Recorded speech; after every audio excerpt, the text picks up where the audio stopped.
Un gusto estar con ustedes de nuevo y vamos a iniciar la sesión del día de hoy. Vamos a ver la unidad 3. Antes de empezar, dos cuestiones. Una, me dicen que tienen ustedes la encuesta de calidad de satisfacción en la plataforma y que pueden ustedes contestarla y deben ustedes contestarla. Viene muy caso de lo que estamos tratando aquí, la evaluación. Entonces, pues la universidad necesita tener feedback de cuál es la percepción de los módulos y por tanto, pues eso es lo que me dicen de la universidad.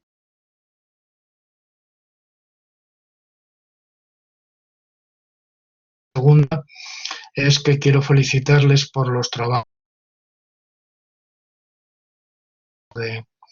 del módulo 2. Creo que lo que hicimos al final de explicar lo que quería vino muy bien y bueno, pues me da mucho gusto que les haya ido muy bien en esos trabajos, son muy buenos, ¿eh? Y les felicito. Dicho esto, pues vamos a iniciar, como digo, con el módulo 3, que es el que nos corresponde hoy. Vamos a hablar de la evaluación cuantitativa y de las técnicas.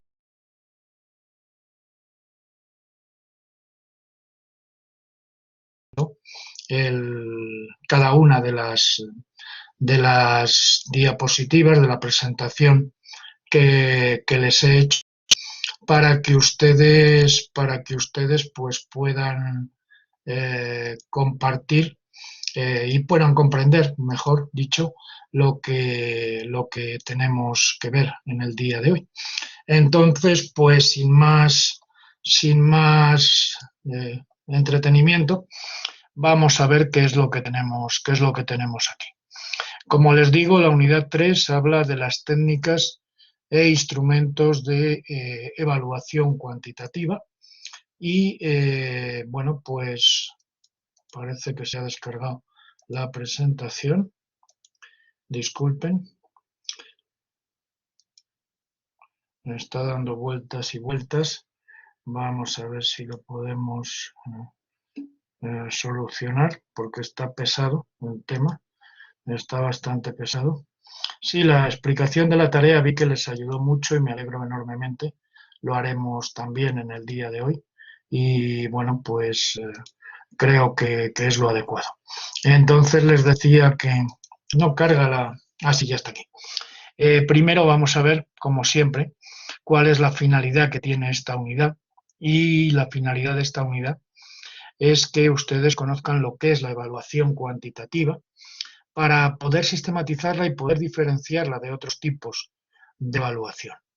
Y una vez que tengamos esto claro, pues vamos a ver cuáles son las técnicas y cuáles son los instrumentos que derivan de su fundamentación teórica para que ustedes en su práctica docente puedan aplicarlos de forma coherente y diferenciada en los diferentes grupos de alumnos, bien de forma colectiva o bien de forma individual según sus características.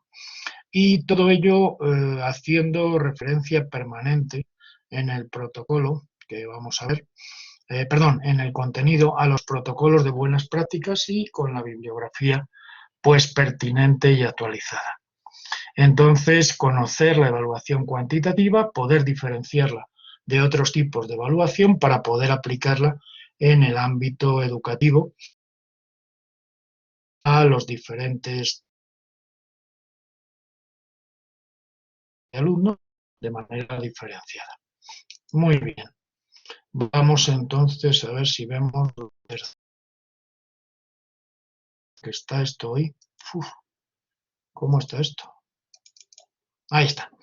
Las habilidades a desarrollar pues también vienen como inicio de la unidad y se trata de que conozcan los fundamentos teóricos de la evaluación cuantitativa para poder diferenciarla y aplicarla en su ámbito de trabajo, que sean ustedes capaces de construir pruebas objetivas, que es el principal instrumento uno de los principales instrumentos de la evaluación cuantitativa para insertarla en su práctica docente de manera adecuada, que sean capaces de analizar las técnicas de evaluación cuantitativa para conocer sus fundamentos teóricos y así puedan ampliar su repertorio de evaluación, y que valoren la importancia del adecuado manejo de las técnicas e instrumentos de evaluación cuantitativa para llevar a cabo procesos de valoración pertinentes. Por tanto, esas serían las habilidades a desarrollar. Como ven ustedes, la unidad tiene 10 apartados, es muy densa, muy grande en cuanto a contenido, pero bueno, pues la evaluación cuantitativa lo requiere y eso, pues resumiendo mucho su contenido. Vamos a ver, en primer lugar, cuáles son las características generales de la evaluación, la definición y las características generales de la evaluación cuantitativa. La definición es que se trata de un método de valoración que se basa en la utilización de medidas objetivas, a menudo mediante el uso de datos numéricos y técnicas experimentales o cuasi experimentales. Y para implementarlas se utilizan técnicas estadísticas. Estas técnicas estadísticas pueden ir desde lo más simple, mediana, moda, hasta la utilización de paquetes estadísticos como puede ser el SPSS para, en función de la complejidad de la evaluación cuantitativa. Por tanto, nos tiene que quedar claro desde el principio que se basa en medidas objetivas, a menudo mediante el uso de datos numéricos y técnicas experimentales o cuasi experimentales, y que para implementarla se utilizan técnicas estadísticas que, según el tipo de estudio, pueden ser muy sencillas o, en otros casos, análisis muy complejos en función de cuál sea el problema educativo que queramos medir. ¿Cuáles son las características de la evaluación cuantitativa? Pues aquí lo tienen ustedes, con este gráfico que les incluí cuando construí esta unidad. Tiene como finalidad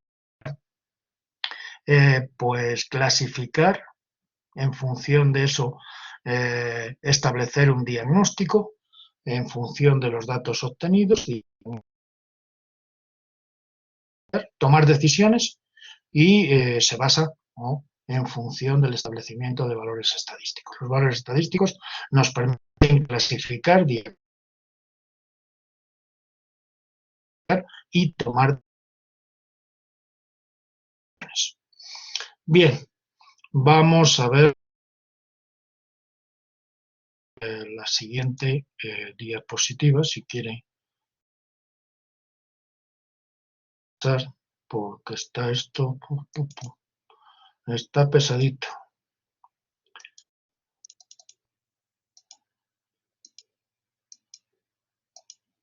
Pues no quiere esto, no sé qué pasa. Vamos a ver. Uso de moderador. Podemos pasar a la siguiente diapositiva. Saco fuera. Bueno, vamos a volver a ver si tenemos suerte y lo podemos volver a cargar. Parece que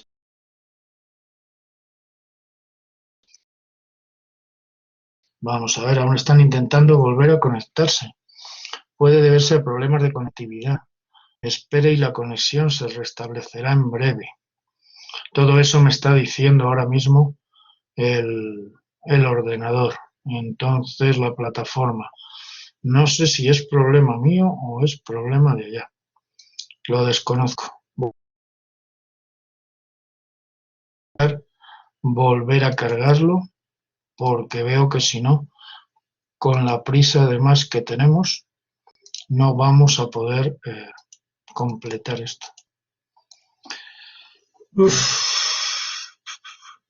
Voy a intentar entrar otra vez.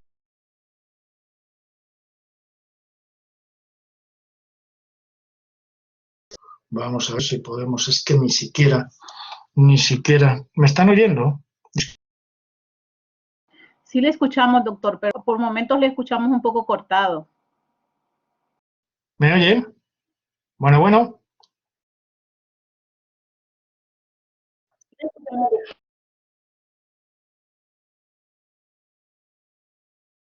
Sí.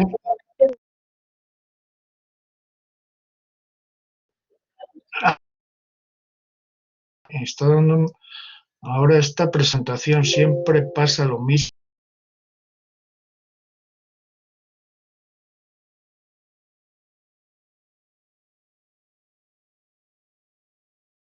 Pidiéndoles disculpas, voy a volver a entrar.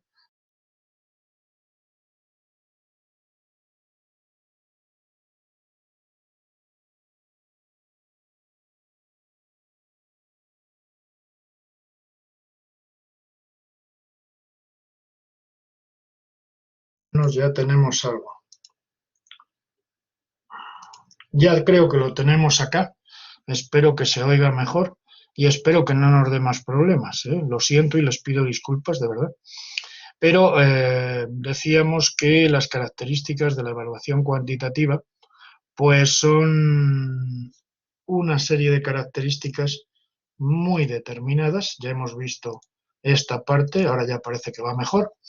A diferencia, aquí vamos a tener que diferenciar dos tipos de evaluación. En esta unidad estamos hablando de la evaluación cuantitativa y en la próxima unidad vamos a hablar de la evaluación cualitativa. Y eh, ambas terminologías se refieren a un tipo de sujetos. Cuando hablamos de evaluación cualitativa, de lo que vamos a hablar es de sujetos individuales particulares, con nombres y apellidos.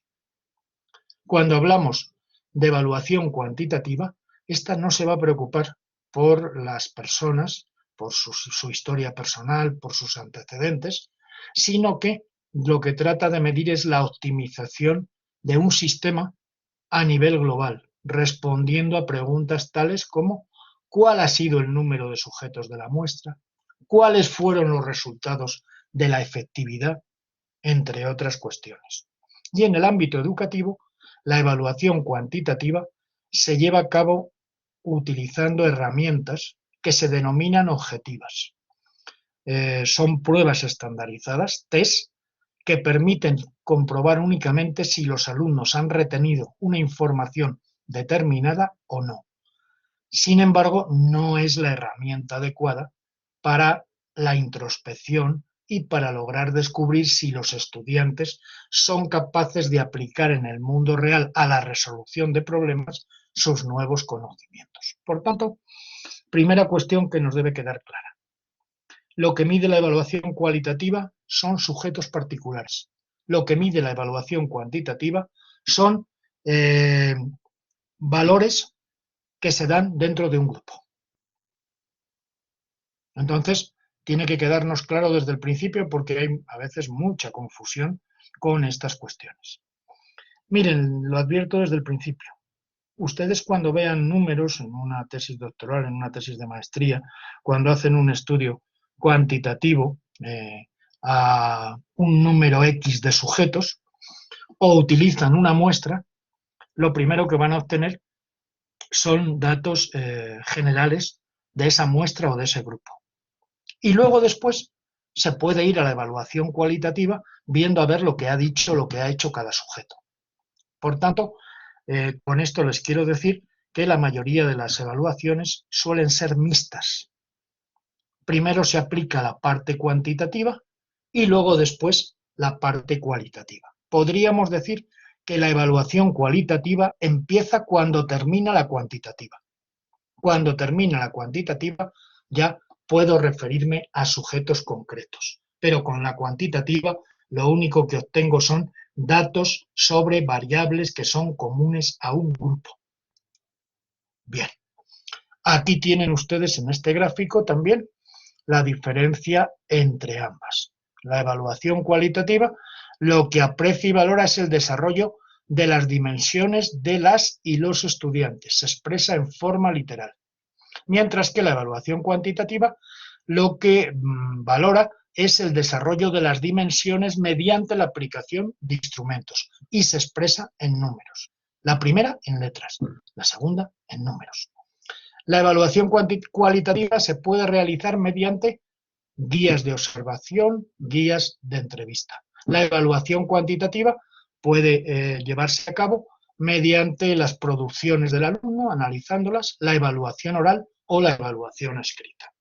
Por tanto, ahí tienen la diferencia entre una y otra. ¿Qué características generales podríamos decir que tiene la evaluación cuantitativa? Pues siguiendo a un autor que les recomiendo para temas de investigación, tanto cualitativa como cuantitativa, como mixta, que es un autor mexicano, Roberto Hernández Sampieri, buen amigo de la Autónoma de Guanajuato, pues tiene un libro muy exitoso que tiene pues numerosas ediciones y además muy bien explicado, muy sencillo. Dice que las características generales de la evaluación cuantitativa serían, en primer lugar, que trata de ser lo más objetiva posible. No dice que logre la objetividad máxima o suma, sino que trata de ser lo más objetiva posible. Y para eso lo que nos va a proporcionar son medidas objetivas, normalizadas, estandarizadas, con la finalidad de homogeneizar, para que si otra persona volviese a llevar a cabo el mismo proceso de medición, los resultados obtenidos fueran los mismos o lo más aproximados posibles. Al contrario de lo que ocurre en la evaluación cualitativa, donde lo que predomina, ya lo hemos dicho, es la singularidad de cada sujeto. Por tanto, trata de ser lo más objetiva posible. Y para lograr dicho objetivo, lo que va a utilizar son herramientas numéricas, que lo que van a hacer es observar y sacar a la superficie las partes permanentes y no conductuales de los sujetos. Por ejemplo, para comprobar la efectividad de una dieta alimentaria, se van a realizar medidas antes y después de aplicarla y se van a comparar los resultados. No estamos hablando de sujetos particulares, estamos hablando de una dieta. Evidentemente una dieta que van a hacer un número X de sujetos, pero en principio lo que nos interesa es la dieta.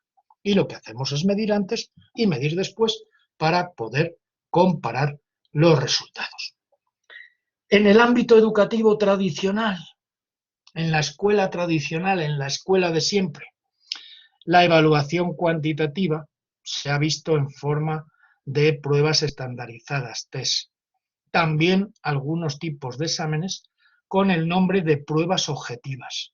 Por ejemplo, aquellos que implican la resolución de problemas en ciencias experimentales. Solamente existe una respuesta única y ahí se comprueba si los alumnos han aprendido o no los conocimientos previamente delimitados en la planeación. Si ustedes observan, tiene bastante que ver con lo que sería la teoría pedagógica conductista. Se trata de ver si los alumnos retienen conocimientos y luego los ponen de manifiesto a través de estas pruebas estandarizadas o test y por tanto lo que se trata de ver es si lo que estaba delimitado en la planeación, comprobar si los sujetos lo han aprendido o no. En segundo lugar, se basa en análisis estadísticos, ya lo hemos dicho. La evaluación cuantitativa extrae la mayoría de sus fundamentos teóricos y herramientas del campo de la estadística. Es posible utilizar unas muy sencillas, como hemos dicho, los cuestionarios o test, pero también pueden emplearse otras herramientas más complejas. Perdón, dependerá del tipo de estudio que llevemos a cabo. ¿Qué ventajas y qué desventajas tiene la utilización de la estadística? Pues miren, en ciencias humanas, en educación, sobre todo, por un lado nos permite conocer, entre las ventajas, pues de manera exacta o lo más exacta posible los resultados que se han obtenido y hacer una propuesta de en qué se puede mejorar. Sin embargo, utilizar la estadística como principal herramienta implica una cierta deshumanización en el ámbito educativo, ya que es necesario centrarse en aspectos muy generales y homologables del proceso en lugar de en la situación personal y en la experiencia concreta de cada alumno o cada participante. Es decir, tiene una ventaja, la más notoria, hay más, pero esta es la más clara, y es que nos permite conocer los resultados obtenidos y proponer una propuesta de mejora. El problema es que, como hemos dicho que la evaluación cuantitativa lo que tiende es a valorar variables que se dan en un grupo, no en los sujetos particulares, presenta una cierta deshumanización porque lo que mide son esos aspectos generables y homologables del proceso, pero no la situación personal y la experiencia concreta de cada participante. En tercer lugar, permite descubrir cómo mejorar un sistema. El principal objetivo, la principal misión de la evaluación cuantitativa no es analizar la conducta o la experiencia de cada participante, sino medir la efectividad de un proceso determinado, obviando la parte singular y extrayendo los datos comunes. Y esto, bueno, pues evidentemente en función del momento, de los sujetos, del contexto en que se esté utilizando, puede variar o incluso ofrecer resultados diferentes. Por tanto, la tercera característica, que también es muy interesante, es que nos va a permitir medir la efectividad de un proceso determinado y, bueno, pues luego poder proponer mejoras a dicho proceso.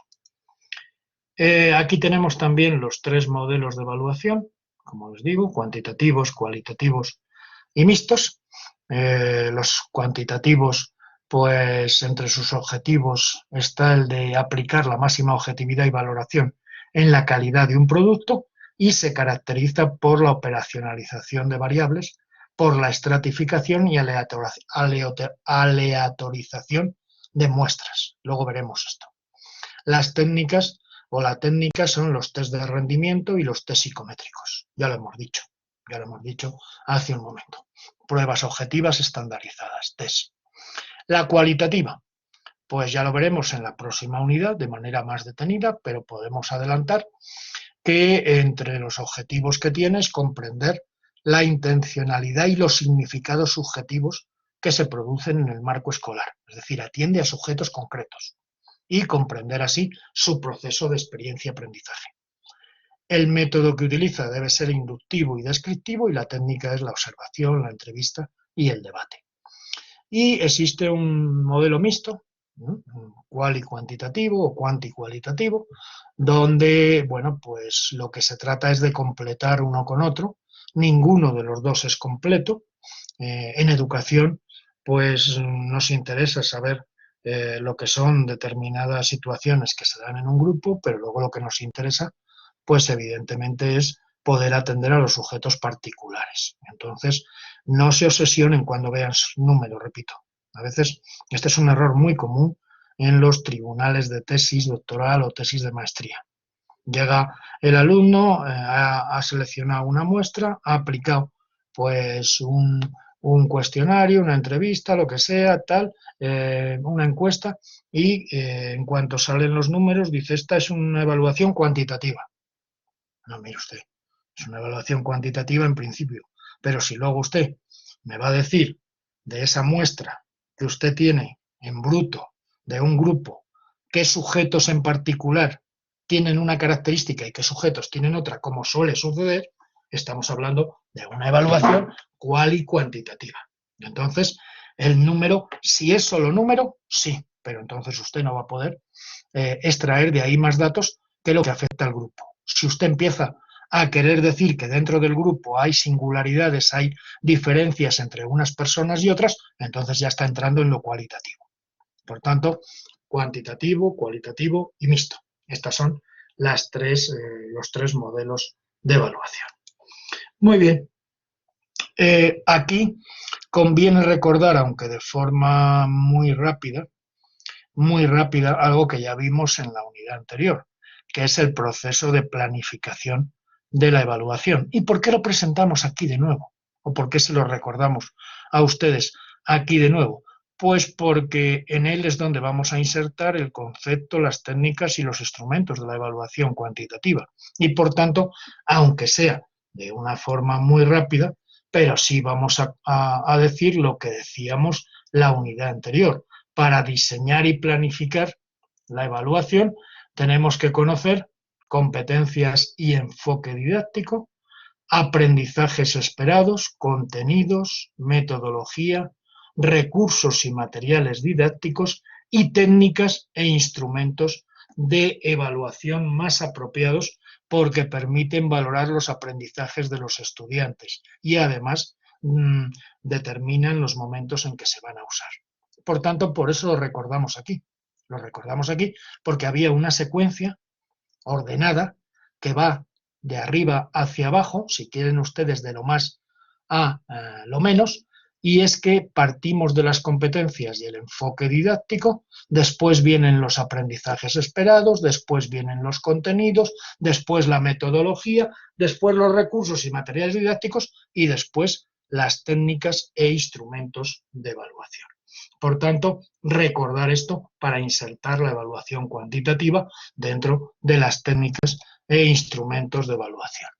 Y también señalábamos de forma muy sucinta, muy resumida, aquí, que como fases del proceso de planificación de la evaluación estaba en primer lugar la identificación de los objetivos del programa de estudio a evaluar, después determinar la finalidad para la que se va a evaluar, definir los criterios con los que se van a juzgar los resultados, seleccionar el instrumento, aquí es donde tiene importancia recordar esto, seleccionar el instrumento, aplicar los instrumentos para obtener información, registrar y analizar esa información y tomar decisiones.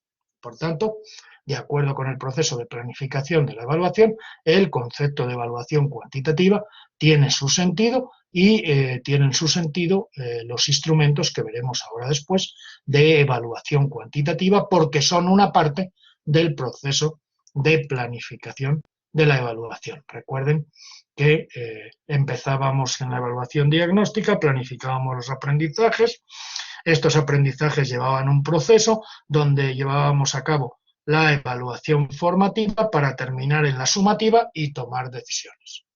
Este cuadro ya lo vimos en la vez anterior. Muy bien, vamos a hablar de la taxonomía de Bloom. Miren, yo se lo digo, no soy muy partidario del tema de los objetivos en educación, ni de los generales ni de los específicos. Cuando lo tengo que hacer lo hago. No soy un forofo de los objetivos, pero respeto mucho al señor Bloom. El señor Bloom escribió 2 libros de su taxonomía en 1956, muy interesantes porque dentro del conductismo pues fue la primera vez que se intentó hacer una propuesta científica de aplicar el conductismo al ámbito educativo y creo que se ha conocido mal por parte de los docentes, se ha conocido poco y vamos a darle un repaso de verdad a la taxonomía de Bloom. Cuando alguien menciona la taxonomía de Bloom, siempre todo el mundo empieza a pensar en los verbos y como vamos a ver, lo que propone el señor Bloom va mucho más allá de los verbos de inicio de un objetivo general o de un objetivo específico. Lo que pretendía Bloom con este libro, estos 2 libros de su taxonomía, es clasificar y ordenar el aprendizaje de las personas. ¿Para qué? Para una mejor acción planificadora y evaluadora de los profesionales docentes. Por tanto, es una herramienta fundamental para el proceso de enseñanza-aprendizaje, por lo que la mayoría de los docentes la usan para establecer metas y objetivos de aprendizaje. Pero hay que conocerla bien y hay que ver cuál es el sentido que le daba el señor Bloom y ustedes ahora van a comprender por qué decía yo que se conoce poco y que se ha utilizado mal. Muy bien, en estos 2 libros, en esta obra, lo que va a desarrollar Bloom es una ordenación jerárquica de los objetivos educativos, una taxonomía, que se ofrece al docente para que los pueda alcanzar con los estudiantes. Si admitimos el concepto de jerarquía, lo que queda claro es que van a estar estructurados entonces en orden progresivo de complejidad y los alumnos no van a poder alcanzar los objetivos superiores si previamente no han alcanzado los objetivos inferiores, que es lo que conlleva cualquier jerarquía. Dentro de esta ordenación jerárquica, Bloom va a identificar 3 niveles de adquisición. El ámbito cognitivo, el ámbito afectivo y el ámbito psicomotor. Y sobre ellos vamos a hablar. Como ven ustedes, ya estos son más cosas que los meros verbos. Bloom probablemente es el primer autor que intenta decirles a los conductistas, oye, que estamos haciendo las cosas de manera desordenada, que lo único que nos está preocupando es que los alumnos pues memoricen y repitan. Y aquí tiene que haber un orden. Esto es lo que está diciendo Bloom. Vamos a establecer un orden. Está bien eso, estoy de acuerdo con vosotros, soy conductista, no hay ningún problema, pero tenemos que establecer un principio de orden. Y ese orden pasa porque, bueno, pues las personas tienen 3 ámbitos a los que hay que atender, los alumnos también, por supuesto, el ámbito cognitivo, el ámbito afectivo y el ámbito psicomotor. Y lo que tenemos que hacer es ofrecer pues, una ordenación jerárquica a los docentes para que puedan alcanzar estos objetivos con sus estudiantes. Y dentro de esa jerarquía, lo que vamos a hacer es ir de lo más simple a lo más complejo. Y los alumnos no van a poder alcanzar los objetivos superiores que se apoyan en los anteriores y previamente tienen que dominar los más simples o los primeros. Entonces, por eso tiene todo mi respeto, porque, como digo, es un intento dentro del conductismo, pero un intento serio por hacer una ordenación del proceso. El primer conductismo, pues es un conductismo, si quieren ustedes, escasamente académico. Se trata de apropiarse y repetir. Aquí no, Bloom quiere establecer un orden. Los taxones, por eso se llama taxonomía de Bloom, son estos 3 campos. Y cada uno de estos campos tiene dominios. En orden progresivo de complejidad. Bueno, tienen subgrupos o subáreas y se ven condicionados por grupos mayores y la estructura tiene carácter reticular. Lo van a entender enseguida. Se logran por escalamiento. Los grupos más altos no pueden ser alcanzados sin haber logrado con anterioridad los inferiores o los anteriores. Robert Stake, que es un experto en el ámbito de la evaluación, tiene un libro precisamente en la editorial Narcea sobre evaluación, donde analiza muy bien toda la taxonomía de Bloom y lo tienen ustedes en la bibliografía. Vamos a ver entonces esto de los taxones, vamos a ver entonces esto de los dominios y vamos a ver esto de la jerarquización. Empezamos con el dominio cognitivo. Lo primero que hace Bloom es decirnos a qué hace referencia este nivel cognitivo. Este nivel cognitivo a lo que hace referencia es el área intelectual de los alumnos, de retención y de asociación de contenidos. Y se subdivide en 6 niveles, que van de menos a más. El nivel de conocimiento es lo mínimo. El nivel de comprensión es un peldaño superior. El nivel de aplicación es un nivel superior. El nivel de análisis es un nivel superior. El nivel de síntesis es un nivel superior. Y el nivel de evaluación es lo máximo dentro del dominio cognitivo.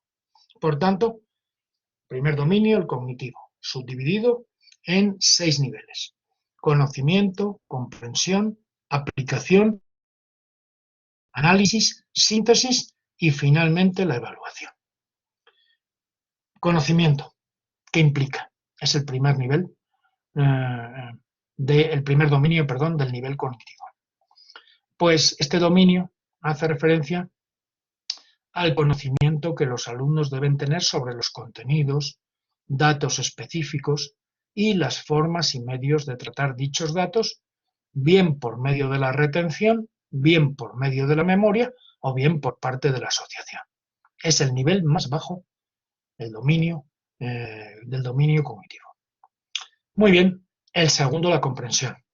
Cuando yo ya tengo conocimientos, puedo comprender. Consiste en captar el sentido directo, el porqué de una comunicación, de un fenómeno o la apreciación de un hecho que ha sucedido en un momento lejano o cercano en el tiempo. Entonces es un nivel superior. En el primero solo memorizo, aquí es el porqué de algo. Y tiene 3 subniveles: transferencia, interpretación y extrapolación. Tercer nivel, tengo que haber superado los anteriores. Va a ser algo más ya. Aplicación, es la capacidad de extrapolar la información que he aprendido a un caso o a un problema real, o planteado hipotéticamente. Y sobre todo implica establecer conexiones entre el conocer y el hacer en un proceso de transferencia y de resolución de problemas. Fíjense que el primero solo era memorizar.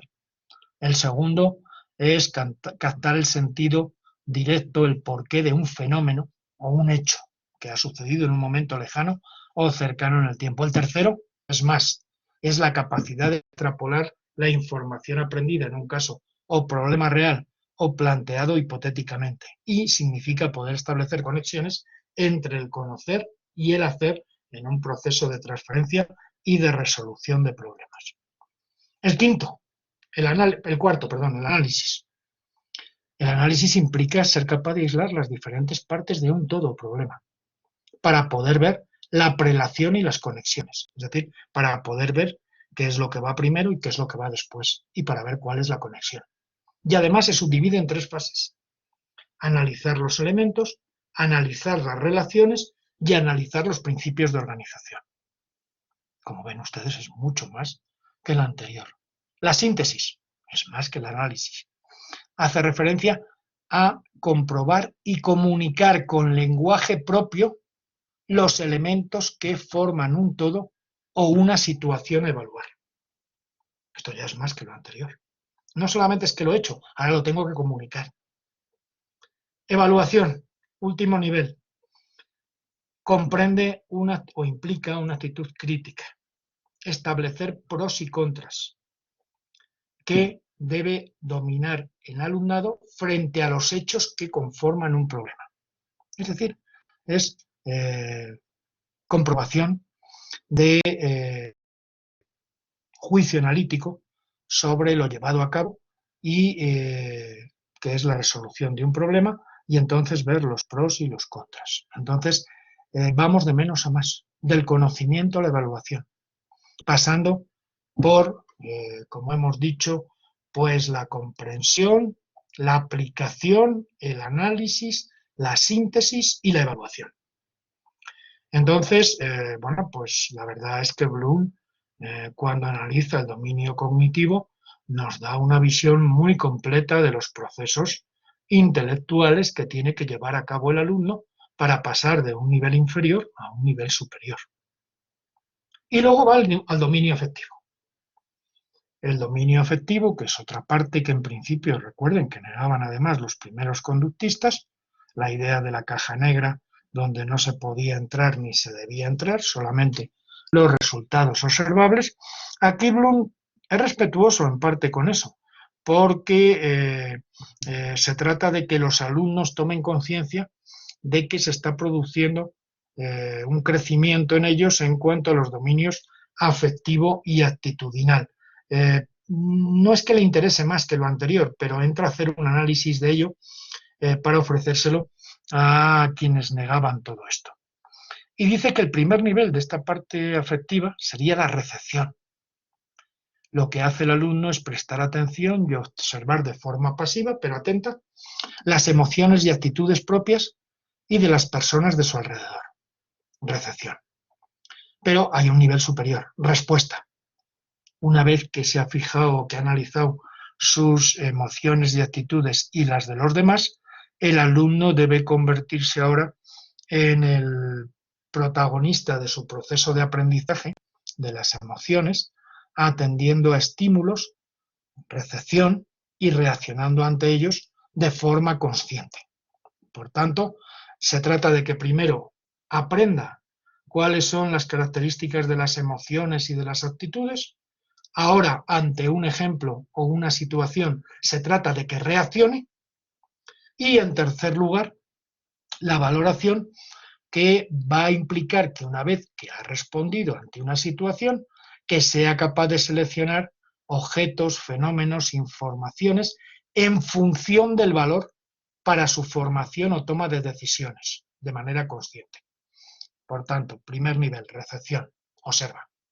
Segundo nivel, respuesta ante una situación, lo que hace es reaccionar. Tercer lugar, valoración de esa reacción, lo que tiene que hacer es seleccionar objetos, fenómenos, informaciones en función del valor para su formación o toma de decisiones de manera consciente. Cuarto, organización. Aquí lo que tiene que hacer el alumno ya es establecer una prelación, un orden gradual, agrupando los distintos valores asignados, las distintas informaciones, las distintas ideas y construir su propio esquema de valores interiorizado para ejercitarlo cuando sea necesario aplicarlo a contenidos, informaciones y elecciones valorativas con un principio de organización o de orden. Y el último nivel sería la caracterización. Una vez creado su propio principio de organización valorativa, el alumno lo que va a hacer es establecer un esquema axiológico de valores que lo identifiquen de forma singular. Es decir, lo que tiene que hacer en este último proceso, debería lograr, es un proyecto ético de vida en base a un esquema de valores del que se ha ido apropiando en los niveles anteriores. Saber lo que quiere y lo que no quiere. Saber lo que me gusta y lo que no me gusta. Saber lo que me sirve y lo que no me sirve. ¿Para qué? Para manejarme en la vida y poder tomar decisiones valorativas. Como ven ustedes, muy serio el tema de Bloom. Yo, la verdad, eh, me interesa toda esta parte porque establece un principio de orden muy claro de menos a más y también lo hace en el tercer nivel, que es el nivel psicomotor. El nivel psicomotor hace referencia a los cambios conductuales como consecuencia del aprendizaje y la adquisición de destrezas o habilidades psicomotoras de los alumnos, como por ejemplo la psicomotricidad fina o gruesa en la manipulación de objetos. Por tanto, cambios conductuales como consecuencia del aprendizaje y adquisición de destrezas o habilidades. Y también hay diferentes dominios que van de menos a más. Primero está la percepción. Se trata de apropiarse del mundo exterior a través del ejercicio de los sentidos. En segundo lugar, predisposición. Es abrirse hacia el mundo exterior para poner en práctica la información adquirida por los sentidos en la comprensión y resolución de problemas. Tercer lugar, respuesta guiada. El alumno debe dejarse acompañar en este proceso para descubrir conocimientos y ponerlos en práctica con la mediación del docente. Y una vez aprendidos, los va a poder ejercitar de forma independiente. Se trata de cubrir o de garantizar las dos primeras etapas, con la mediación del docente y el acompañamiento del docente. Él ha aprendido con H intercalada, el mundo exterior a través del ejercicio de los sentidos, ha aplicado ese ejercicio de los sentidos al mundo exterior para poner en práctica la información adquirida en la comprensión y resolución de problemas. El docente le acompaña ahora para descubrir conocimientos y ponerlos en práctica. Respuesta mecánica. Como consecuencia de la repetición independiente de las acciones guiadas, ante la misma situación, el alumno ya deberá ser capaz de dar una respuesta automática como consecuencia de la interiorización del hábito. Es decir, como el maestro le ayudó en el proceso anterior, le acompañó, aquí ya debe ser independiente, debe ser capaz, como consecuencia de haberse ejercitado con el maestro,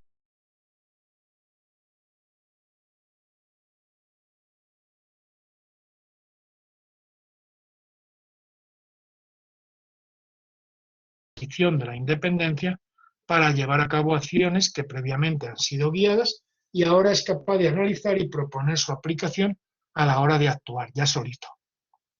Bueno, me sacó otra vez esto. Me ha sacado otra vez fuera, a ver si tengo suerte y me lo devuelve. No creo. Pero miren, de lo que acabamos de ver,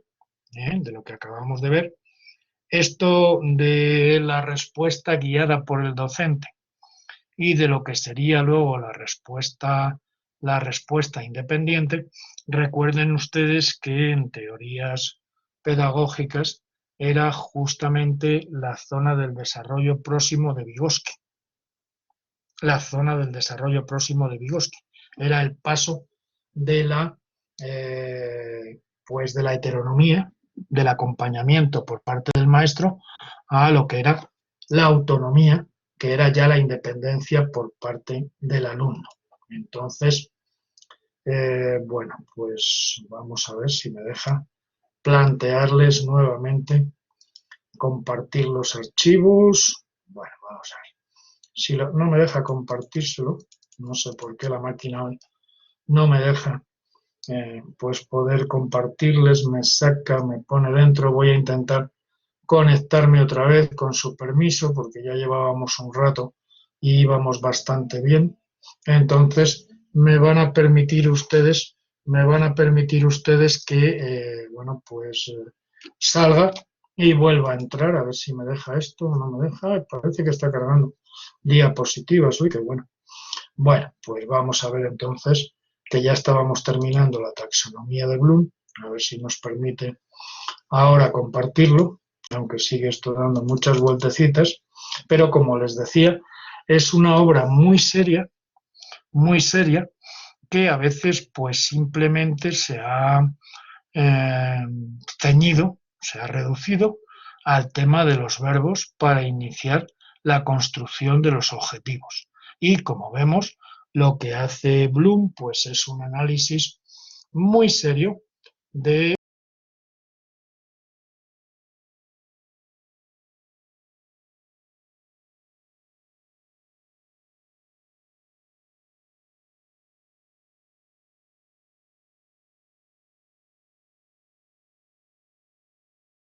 la interrupción, ya me vuelve a dejar.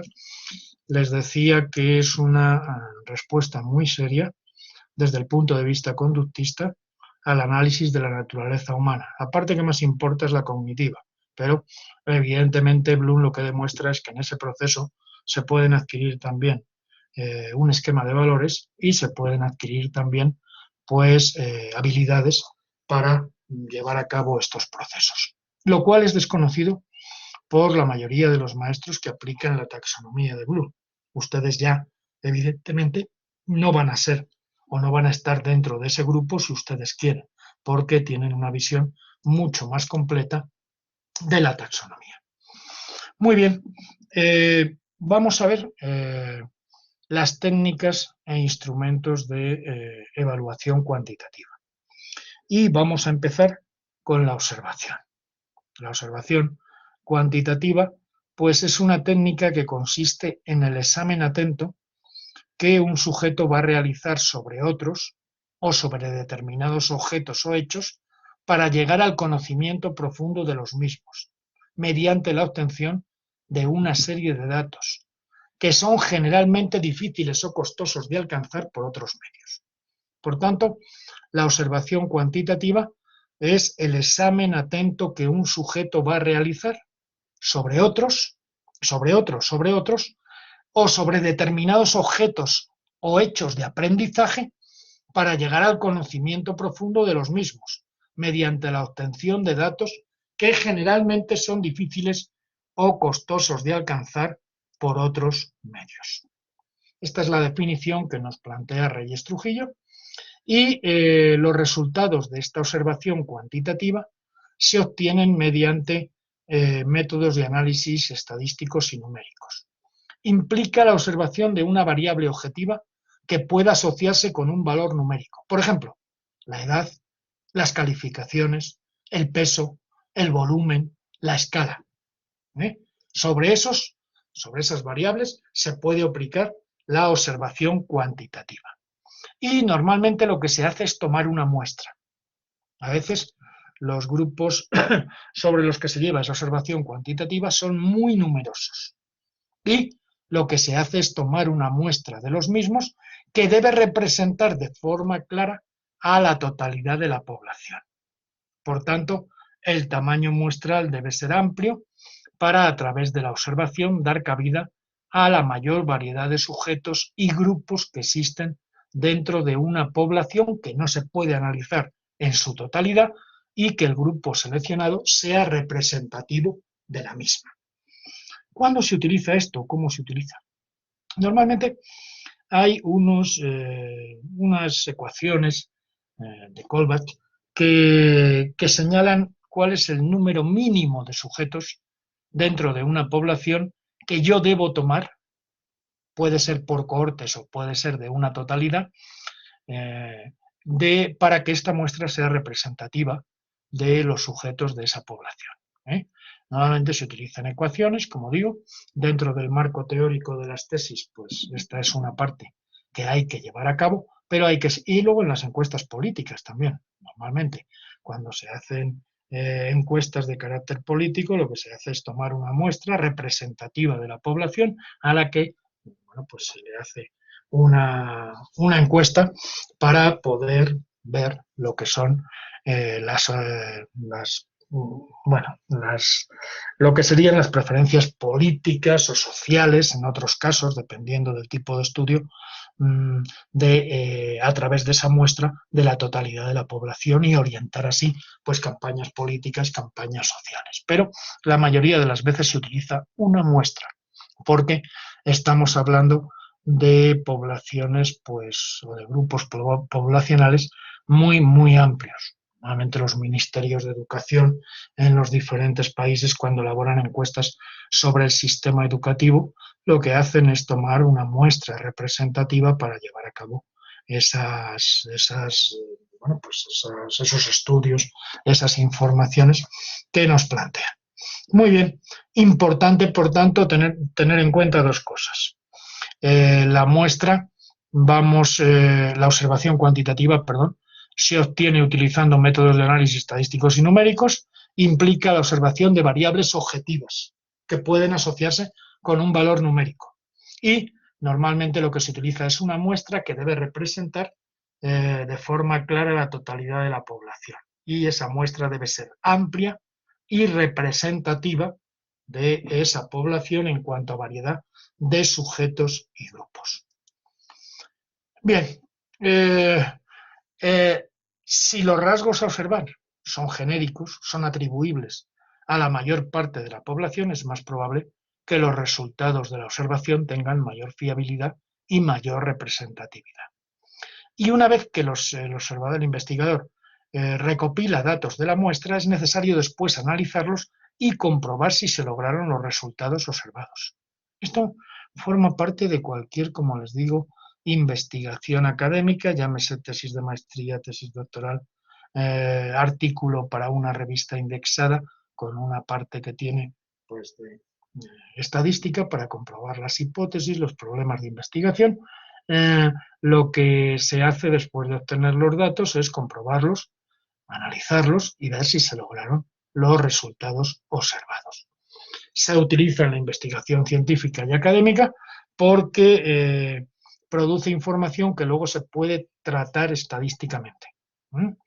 Y suele realizarse mediante el envío de encuestas, cuestionarios o sondeos, normalmente pues a esa muestra, y en estadísticas gubernamentales, que cuando se hacen los censos, por ejemplo, en los países para ver el número de habitantes, por medio de encuestas personales in situ. Muy bien, ¿cuáles son las características de esta observación cuantitativa? Primero, la precisión. Los datos que se obtienen tienen la finalidad de poder medirse para obtener magnitudes cuantitativas. Y lo que producen son resultados precisos y fiables, en comparación con otros métodos, como la observación cualitativa, que lo que produce son resultados objetivos que no pueden cuantificarse y que dependen de la perspectiva de un observador particular. Claro, es decir, en la evaluación cualitativa lo que analizo es un sujeto en concreto.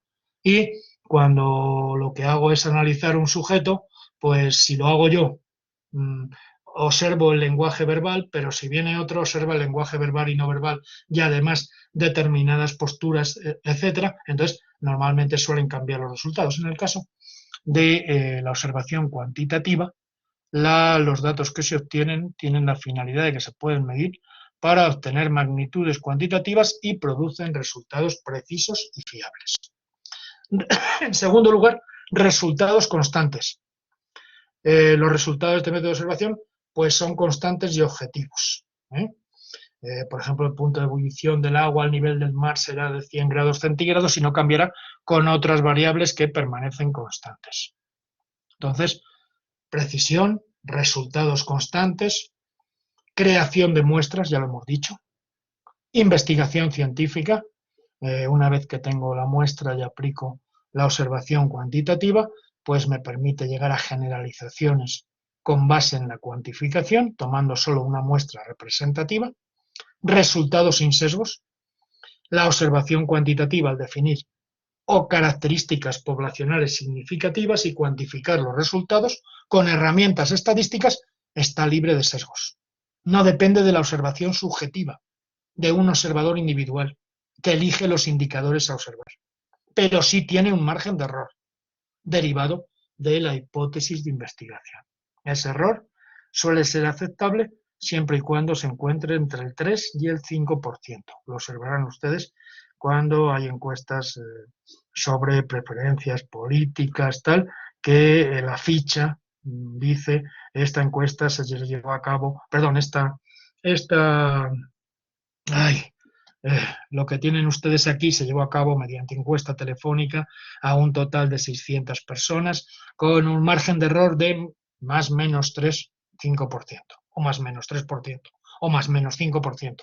A partir de ahí, no es aceptable la muestra porque tiene un margen de error ya significativo. Entonces, tienen margen de error, pero lo que intenta llevar a cabo la observación cuantitativa al definir estas características poblacionales y cuantificar los resultados con herramientas estadísticas es quedar lo más libre posible de sesgos, porque no depende de un observador individual que elige los indicadores a observar. También mejora la fiabilidad de los resultados. Lo que se obtiene es la misma respuesta cuando se utiliza el mismo instrumento para medir algo la primera y sucesivas veces. Esa debe ser la finalidad, la fiabilidad, la estabilidad y consistencia del método de investigación. Luego se lleva a cabo un análisis estadístico, luego se obtienen resultados numéricos, son numéricos ofreciéndose agrupados en series estadísticas y utiliza pues varios instrumentos. Y de hecho se puede aplicar a cualquier aspecto del ámbito educativo. Las instalaciones, los materiales, los docentes, los libros de texto, todo se puede utilizar para la observación cuantitativa de todo lo que hay dentro de una institución educativa. Por tanto, es importante que tengamos esto en cuenta. Y luego, una vez obtenidos los datos, pues hay diferentes métodos para procesarlos. Se pueden procesar usando códigos, puntuaciones, escalas de evaluación, listas de control, tablas, programas estadísticos, dependiendo, como hemos dicho, del tamaño de la muestra, o incluso se pueden crear herramientas ad hoc para analizar los datos recolectados. Pero fíjense, lo más importante es lo que viene ahora. Crea un plan. La muestra, los datos, el análisis estadístico requieren de un plan previo para obtener de ellos la máxima información. Por tanto, yo tengo que tener un propósito para ordenar la información obtenida del proceso de observación, porque si no, lo único que tengo son números en bruto desordenados y además, como están desordenados y no tengo un plan, pues no voy a saber ni poder dónde colocarlos. Por tanto, más importante que todo lo anterior es tener un plan. Y esto normalmente es algo que cuesta mucho en las tesis doctorales en lo que es el marco teórico. El marco teórico. Entonces, si usted no tiene una idea, primero, usted va a diseñar o va a decir qué instrumentos va a utilizar, pero todo lo que va a obtener no le va a servir para esa idea. Por tanto, lo primero es tener un plan. Y en función de eso, ver qué instrumentos uso, con qué dimensiones, qué preguntas incluyo, si es una encuesta, si es una entrevista, si es un grupo focal, etcétera, etcétera. Y muchas veces el principal problema de los estudiantes es que no tienen un plan. Oiga, doctor, es que no lo entiendo esto. Claro, no lo entiende porque usted no lo tiene, no tiene un plan preconcebido en la cabeza. Y es que voy a estudiar esta muestra de docentes porque mi hipótesis de investigación es que los docentes, si no están en el aula, pues no trabajan. Y entonces, como consecuencia de eso, tengo que seleccionar los instrumentos adecuados para poder comprobar mi hipótesis. Y tienen que ser los adecuados, no pueden ser otros. Y entonces tengo que diseñarlos. Y en función de los datos, lo que tengo que irme es a ver si me dan respuesta a lo que era mi problema de investigación o mi hipótesis. Y si no me confirman, tengo que decir qué es lo que me confirman y qué es lo que no me confirman. Y lo que me confirman por qué y lo que no me confirman por qué. Y no pasa nada. Es que la idea que tienen normalmente las personas que llevan a cabo estos procesos es que la muestra, los resultados de la evaluación cuantitativa tienen que confirmar mi hipótesis. Y no siempre sucede eso. Hay veces que sí, hay veces que no. De hecho, además, los instrumentos previamente de aplicarlos se llevan a lo que es la técnica Delphi, que es pasarlos a varias personas expertas en metodología para que digan si las preguntas son las adecuadas o no. Y una vez que usted ha validado el instrumento con estas personas externas y le han dicho a usted que tiene que cambiar preguntas, que le faltan preguntas, las ha incluido, y usted aplicó la herramienta y no coincide con su tesis, lo que es científico es decir que esta parte no coincide con mi tesis, con mi hipótesis de investigación, perdón, y esta parte sí coincide. Eso es tan científico como decir que todo coincide con mi hipótesis de investigación. Bueno, entonces crear un plan o tener un plan para todo esto que hemos dicho, poder ordenarlo. Muy bien, vamos a ver un ejemplo de observación cuantitativa. ¿Qué tan satisfecho está usted con nuestro programa de estudios? Y esta pregunta se puede hacer en una escala Likert, por ejemplo, de 4, 5 o 7 indicadores, donde si usted responde 1, muestra un fuerte desacuerdo. Si usted responde 2, muestra desacuerdo. Si usted contesta 3, neutral. Si usted contesta 4, significa que está de acuerdo. Si usted contesta 5, significa que está fuertemente de acuerdo. Las escalas de 4 y 6 puntos no tienen el punto neutro. Y la escala de 7 puntos tendrá un ligero acuerdo o desacuerdo. Y las opiniones recabadas son convertidas directamente en series numéricas, conectándolas a diferentes cohortes y haciendo del análisis una tarea sencilla para los profesionales de la investigación educativa.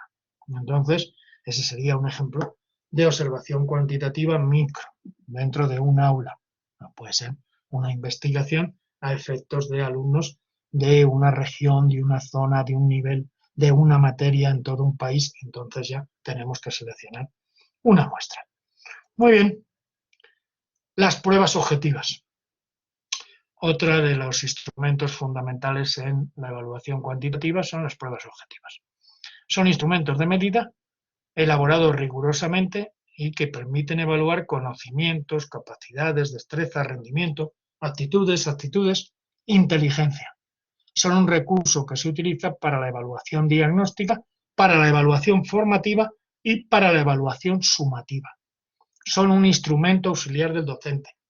Permiten ver la relación entre alumno y maestro para poder expresar la transmisión de conocimientos, así como la adquisición de estos.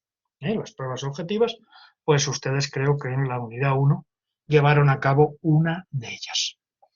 Exámenes, se aplican a través de exámenes que se llaman reactivos o ítems, y estos reactivos o ítems deben reunir las siguientes características. Validez. Primero, unas características generales, o si quieren ustedes, formales, y luego unas características de contenido.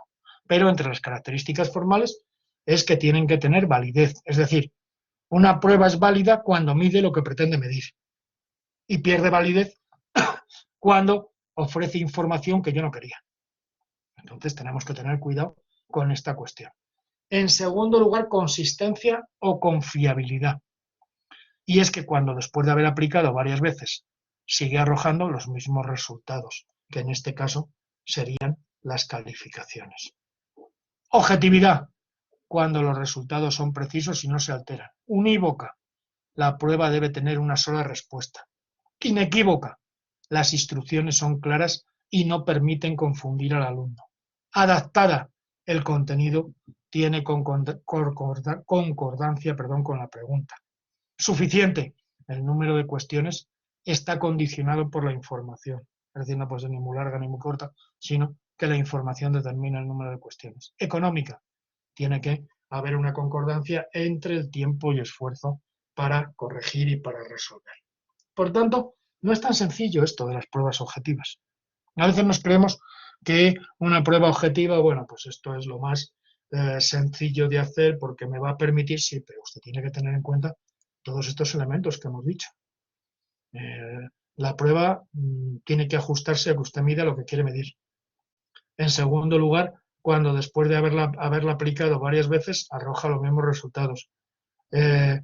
Objetividad, los resultados son precisos y no se alteran. La prueba de tener una sola respuesta. Las instrucciones son claras y no permiten confundir al alumno. El contenido tiene concordancia con las preguntas. El número de cuestiones son las adecuadas, las justas, las necesarias, de acuerdo con la información. Y tiene que ser sencilla de resolver. Ahora vamos a la parte interna, la estructura. Cuando yo hago una prueba objetiva, pues tiene que tener un diseño y una estructura válidos y fiables para que verdaderamente midan lo que necesitan medir. Y para eso, cada ítem debe ser preciso y medir un solo resultado de aprendizaje. Segundo, el contenido de la pregunta debe ser siempre relevante, sobre aspectos esenciales, y tiene que estar conectada con los objetivos operativos que se quieren alcanzar con la prueba. Preguntas claras y concretas. El enunciado de la pregunta debe abarcar lo esencial. Las preguntas se deben formular en forma positiva. Todas las opciones tienen que ser gramaticalmente consistentes con la pregunta en lo relativo a género y a número.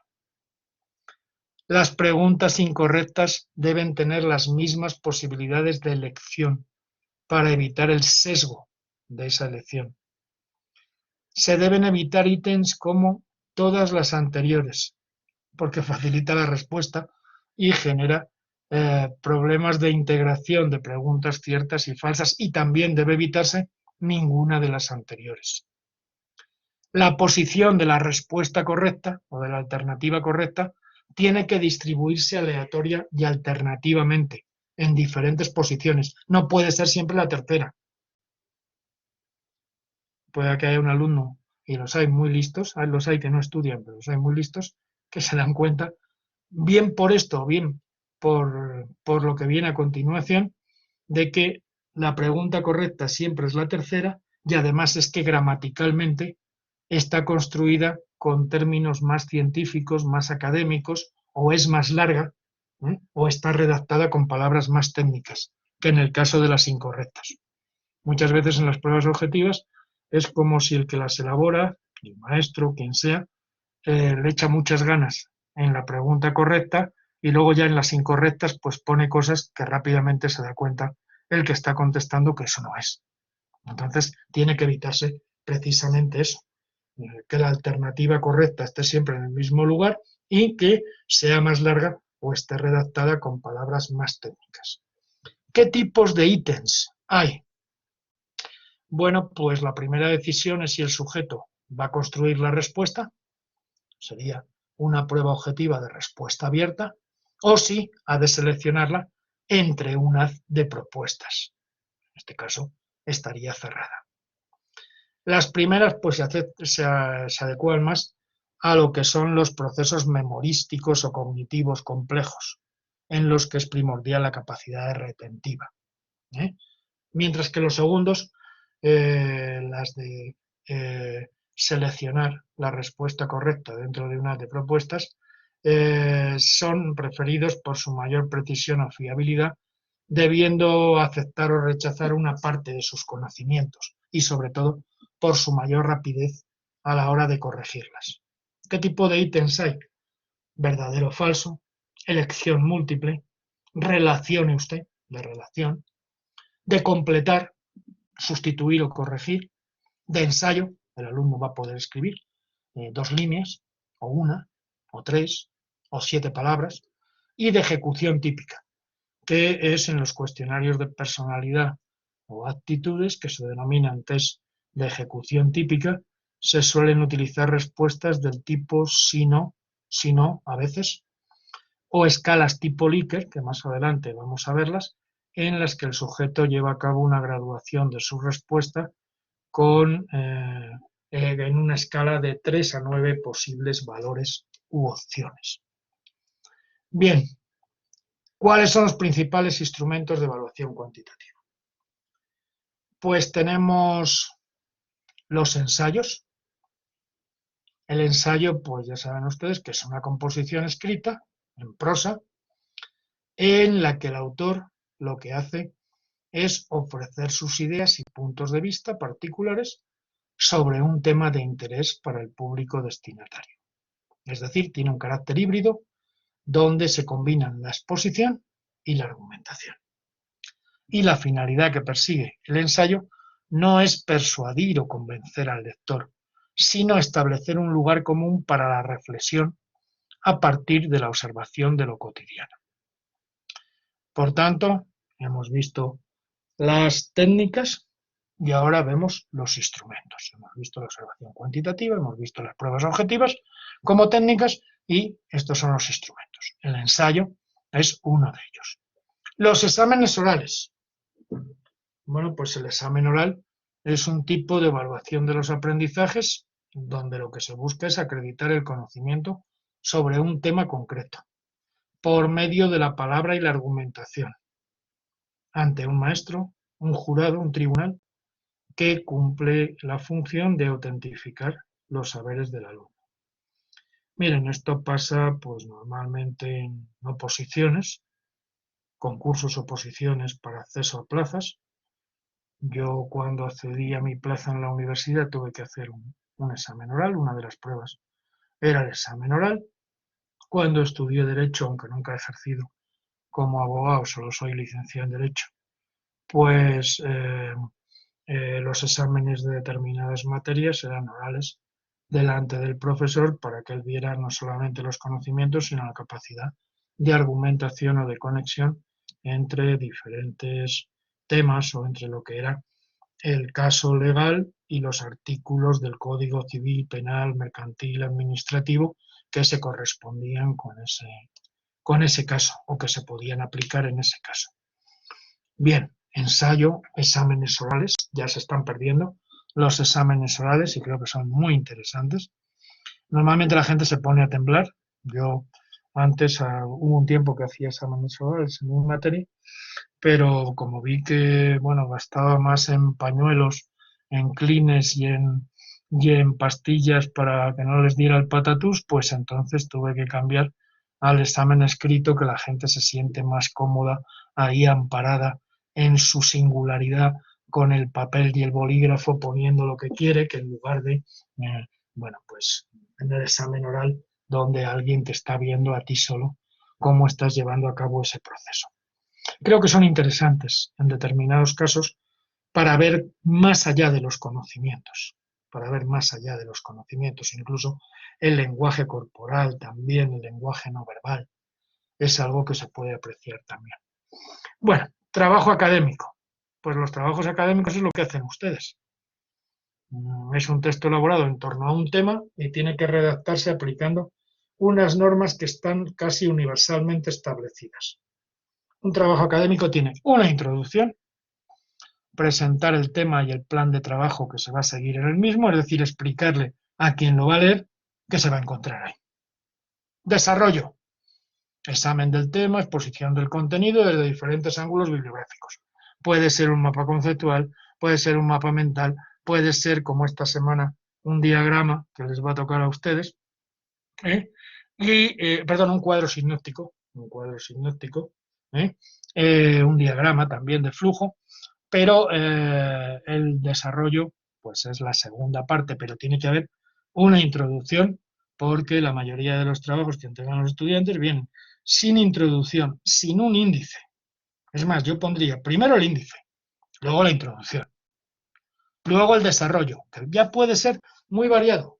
Puede ser, como digo, mapa conceptual, mapa mental, lo que sea. Y luego unas conclusiones, un balance de las ideas o valoración general de la información presentada.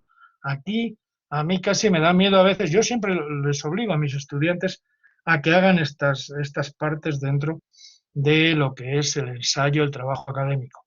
Pero en las conclusiones tengo que orientarles, porque si no, pues empiezan, no, esta asignatura me ha gustado mucho, usted la da muy bien. Eso no son unas conclusiones.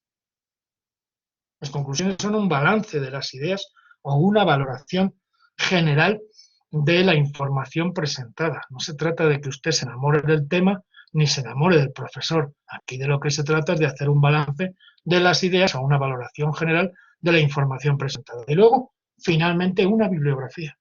Es decir, si usted ha utilizado una serie de documentos que están en la red, que tienen nombre y apellidos, tal, usted tiene que ponerlo y además por orden alfabético. Bien, hasta ahí se pide. Un debate, pues también es un instrumento de evaluación cuantitativa. El debate es una discusión estructurada y organizada que se caracteriza por la confrontación de dos posiciones opuestas sobre un concepto o temática determinada de antemano. Es decir, un tema de antemano y dos personas que van a defender posturas opuestas. De ahí se aprenden cosas. Se aprenden desde cómo argumentan unos, cómo argumentan otros sobre el mismo tema, con lo cual se ven diferentes escenarios. El blog. Bueno, pues como formato de publicación y proceso de conocimiento se adapta a cualquier temática o proyecto que implique una relación de transmisión de ideas personales sobre un tema. Y el blog es personal, es la opinión de una persona sobre un tema. Entonces, bueno, pues hay blogueros más seguidos que otros. Hay unos que son más consistentes que otros. Hay unos que son más simpáticos que otros. Bueno, bien, pero es una opinión personal. Eso tiene que quedar claro. Son ideas personales sobre un tema. Estudio de casos. Pues es una estrategia de investigación que se centra en la comprensión de las dinámicas que se presentan en escenarios particulares. Y se espera que abarque la complejidad de un caso particular. Cuidado aquí con el aprendizaje basado en problemas, el estudio de casos, son cosas distintas. Un caso, por ejemplo, es en derecho, pues una sentencia, o si, perdón, si tienen ustedes un documento de la Fiscalía donde explica cuál es la situación por la que ha pasado una persona por la que está detenida. Entonces, eso es un caso. Ahí habrá, además del informe de la Fiscalía, pruebas dactilográficas, pruebas no sé qué, argumentos de otro tipo, es decir, es un documento, es un expediente donde yo puedo estudiar un caso y tiene que abarcar la complejidad o la totalidad de ese caso particular. En educación, pues también se pueden dar estudios de casos, sobre todo a veces en el ámbito conductual, en el ámbito de las actitudes, pues también se pueden hacer análisis de casos. Bien, portafolio educativo. El portafolio educativo, bueno, pues es también otro de los grandes, como dice Quino en una historieta de Mafalda, libertad, libertad, ¿cuántos crímenes se han cometido en tu nombre? Pues aquí podríamos decir portafolio, portafolio, qué mal se te ha utilizado y cuántos malos portafolios se han hecho en tu nombre. ¿Por qué?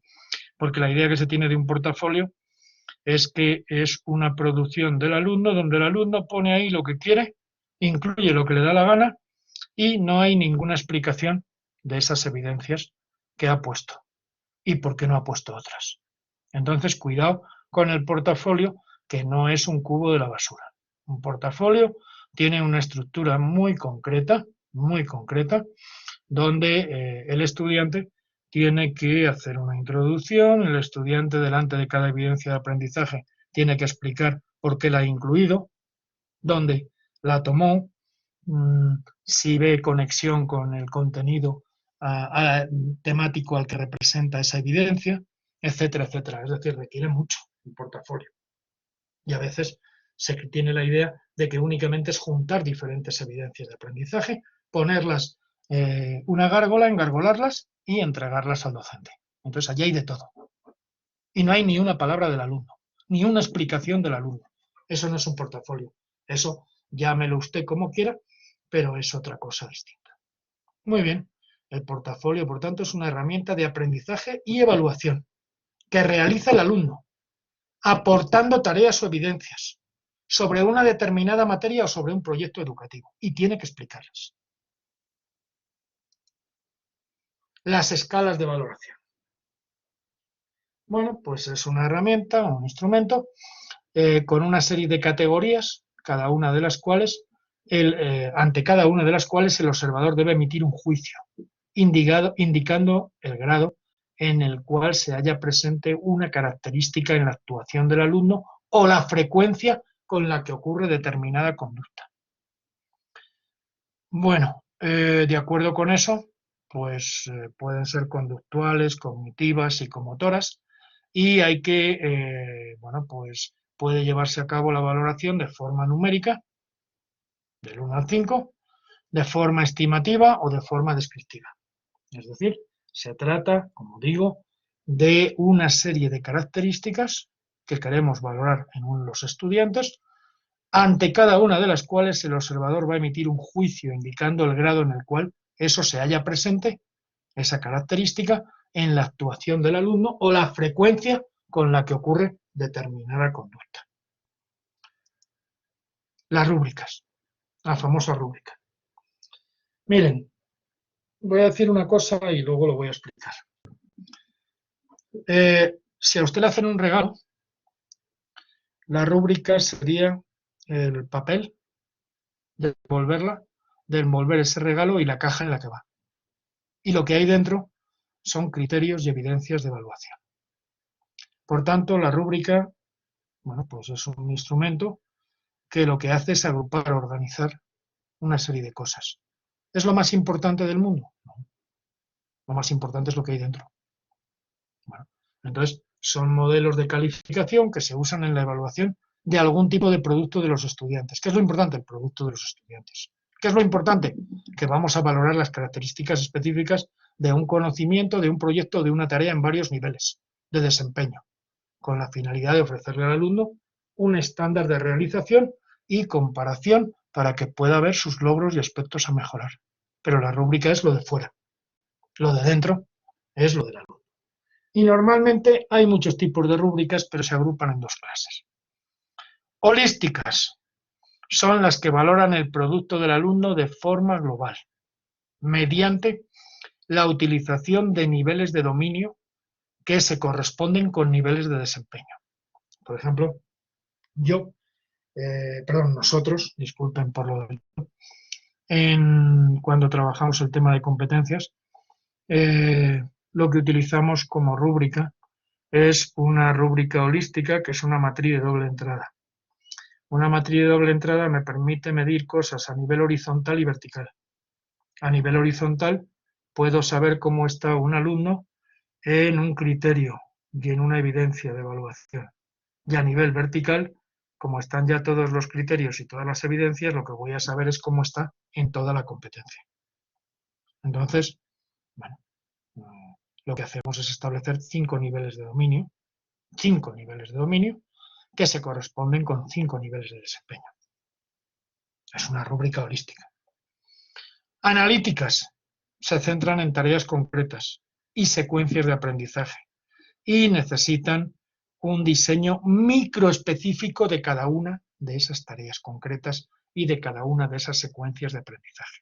Es decir, yo aquí no evalúo todo, aquí lo que evalúo es por partes, por eso se llaman analíticas. En la holística lo que hago es evaluar todo. ¿Y qué es todo? Temas de conocimiento, temas de saber hacer cosas, temas de mejora personal, en el caso de competencias, desde el enfoque socioformativo, que es lo que yo he venido trabajando. Mientras que en las analíticas, pues podrían ser las antiguas listas de cotejo, lo que se hace es valorar en una celda los conocimientos, en otra el hacer o la parte actitudinal y en otra la parte valorativa. Pero son celdas separadas, son analíticas y requerirían o requieren un diseño microespecífico de cada una de estas tareas concretas o secuencias de aprendizaje, mientras que en la primera van integradas y por tanto se hace una evaluación conjunta.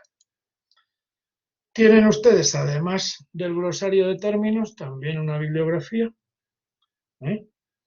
Pues adecuada para el tema, con diferentes autores clásicos y, de acuerdo con el epígrafe, pues hay alguna bibliografía que se adecua a cada uno de esos epígrafes.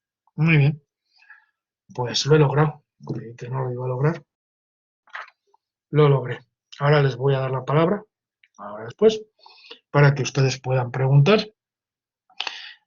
Vamos a analizar la tarea. Yo la tengo aquí delante, la estuve examinando esta tarde y la saqué en papel para poder ahora leerla con ustedes. Y dice actividad 1 de la semana 3. Nombre de la actividad, control de lectura. Aquí es individual, ya no va a haber problemas de grupo ni nada.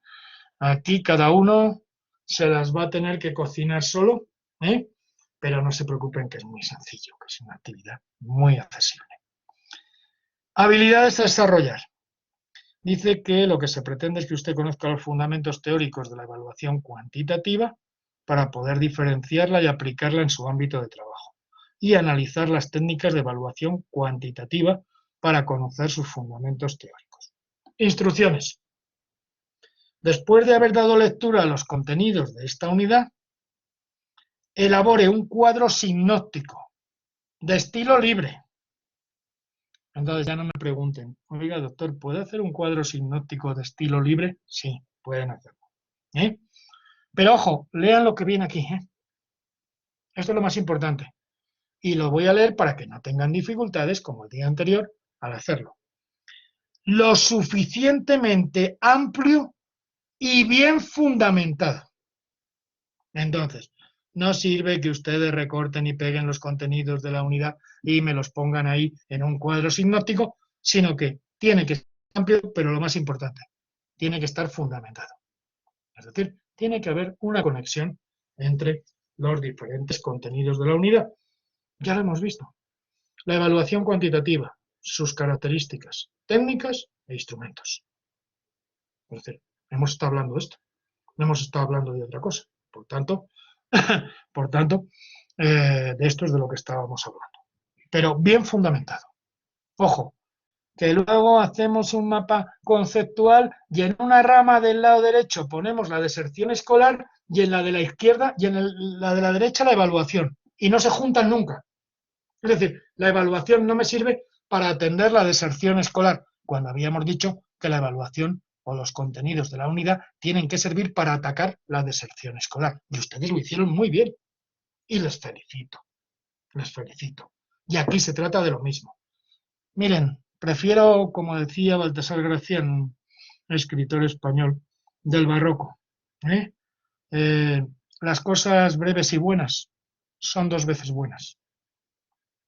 Entonces eso quiere decir que no se trata de cantidad, se trata de calidad, de fundamentarlo. Bien. Les sugieren una herramienta para esto, para esta actividad, Mindomo, y les da el enlace, pero pueden utilizar cualquiera. Tienen un tutorial si van a utilizar este.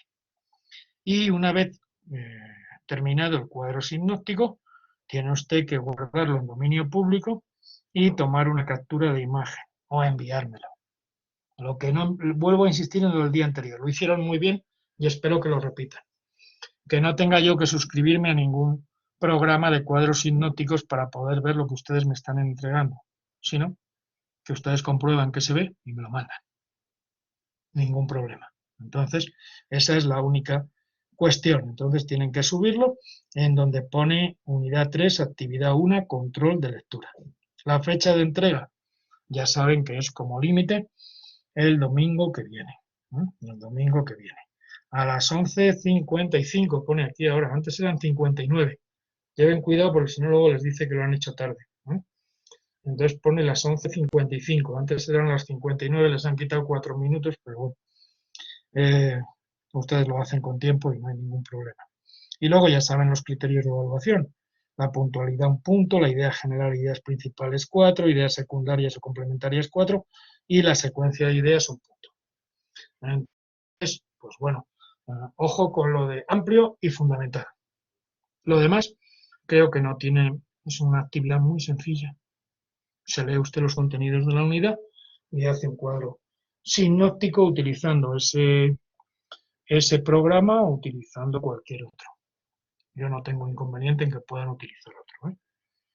Entonces, bueno, pues por mi parte ya no les tengo nada más que decir, pero sí me gustaría que ustedes preguntaran ahora, en este tiempo que tenemos, después de este esfuerzo enorme por sintetizarles lo de lo cuantitativo, es lo que es común a un grupo.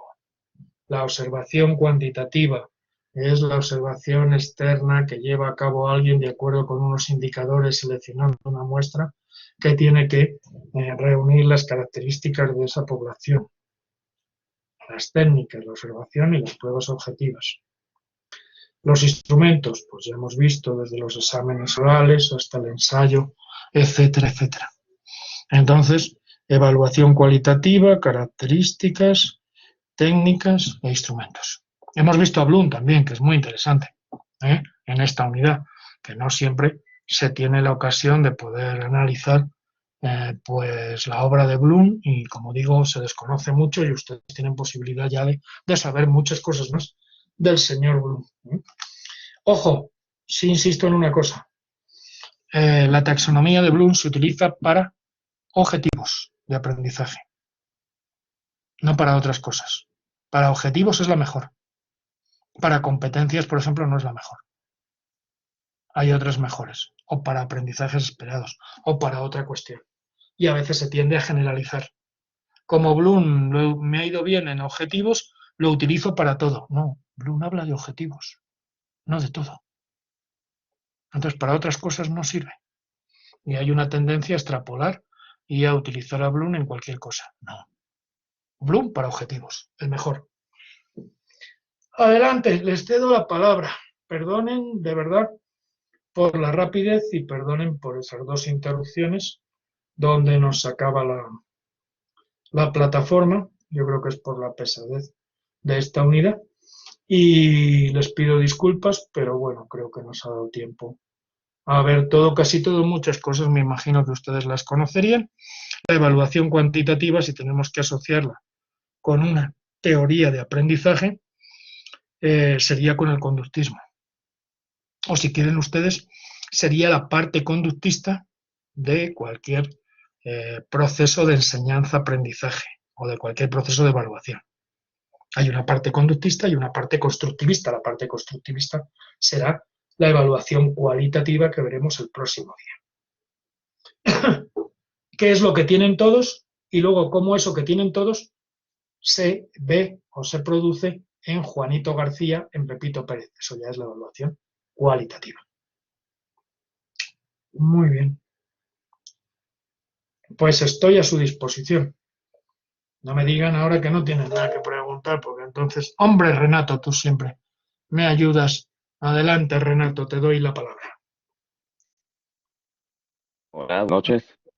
Sí, buenas noches, Renato.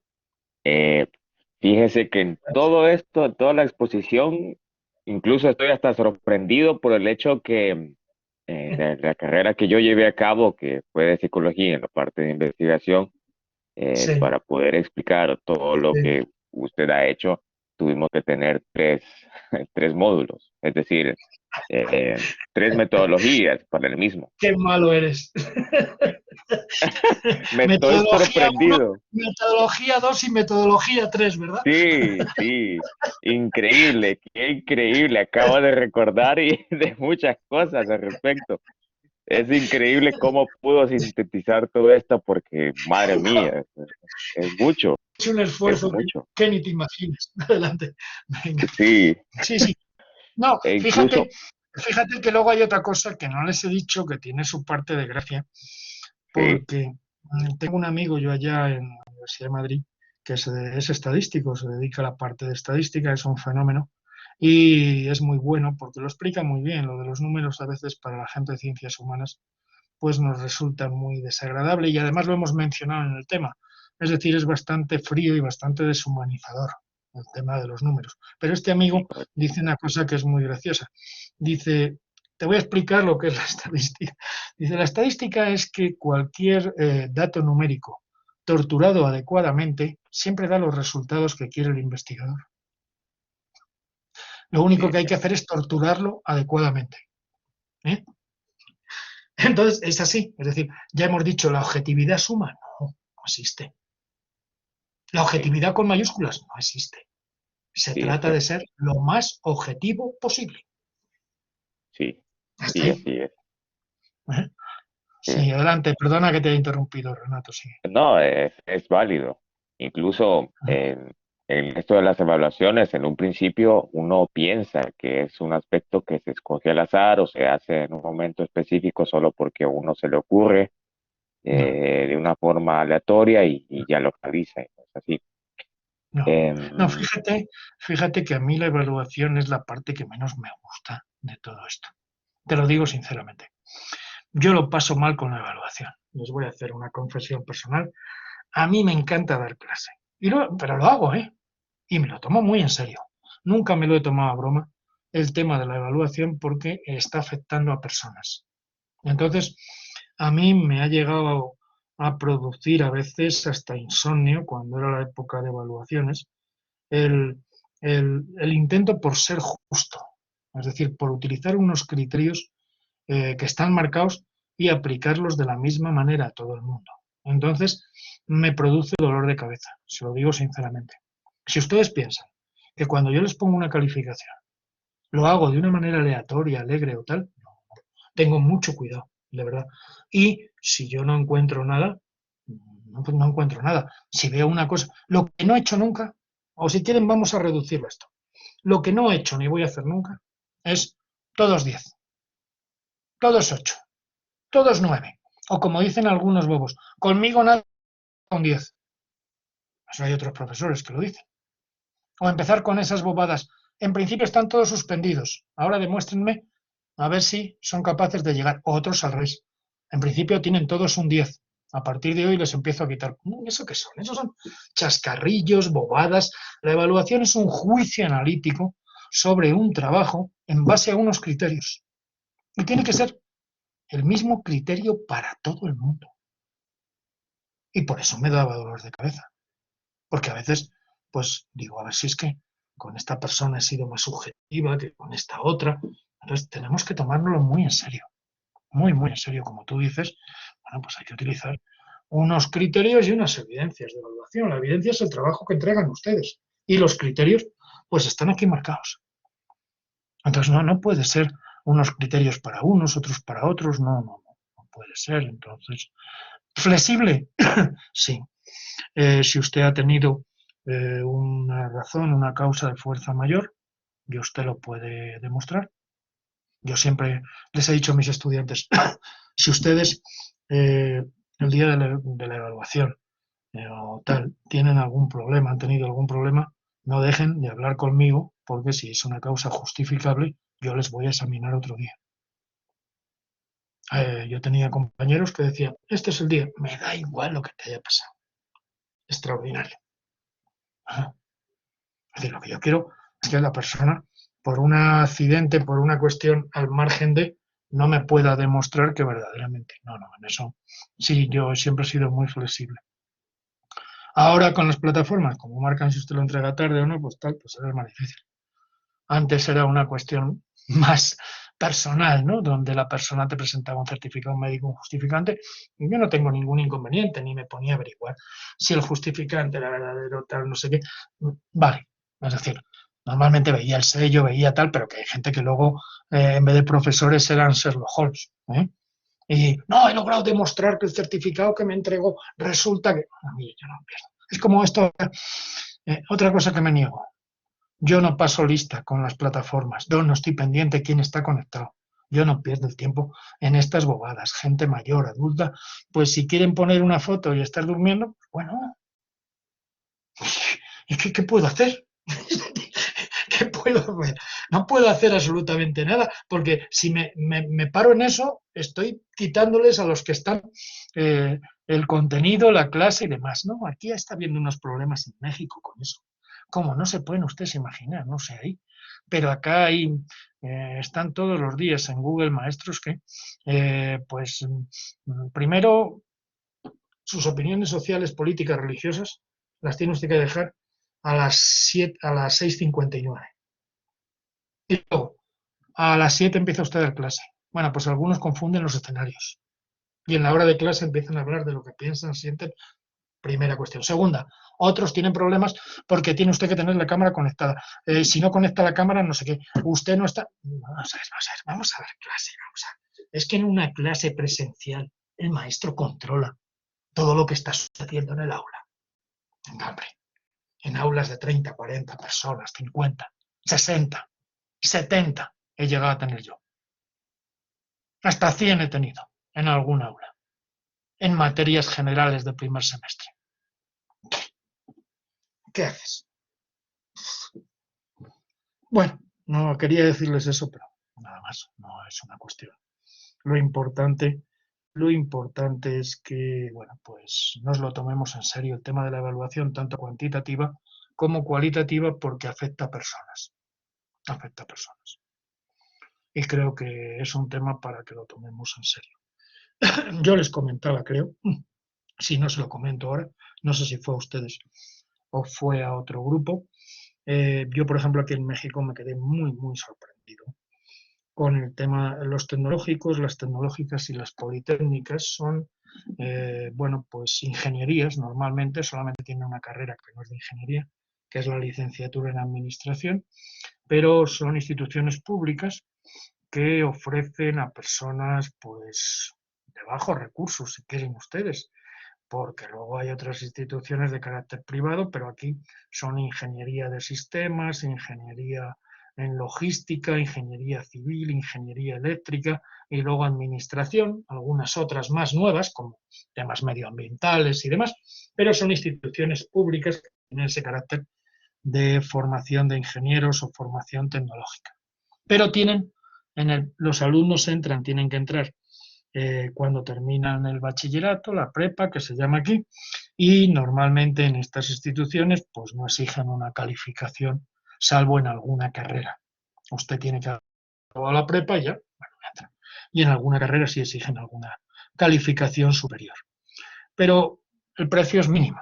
Son instituciones públicas que están repartidas por toda la República, pues hay 362 tecnológicos, agrupan, solo los tecnológicos agrupan como, yo qué sé, pues 500.000 de estudiantes, hay no sé cuántos miles de profesores, aquí todos son magnitudes muy grandes, a eso súmele usted las tecnológicas y las politécnicas que tienen carácter estatal en cada gobierno, perdón, en cada estado hay varias politécnicas, varias tecnológicas y luego hay tecnológicos federales y tecnológicos descentralizados que son de los estados. Bueno, entender aquí el sistema educativo es un rompecabezas, pero bueno, a lo que voy.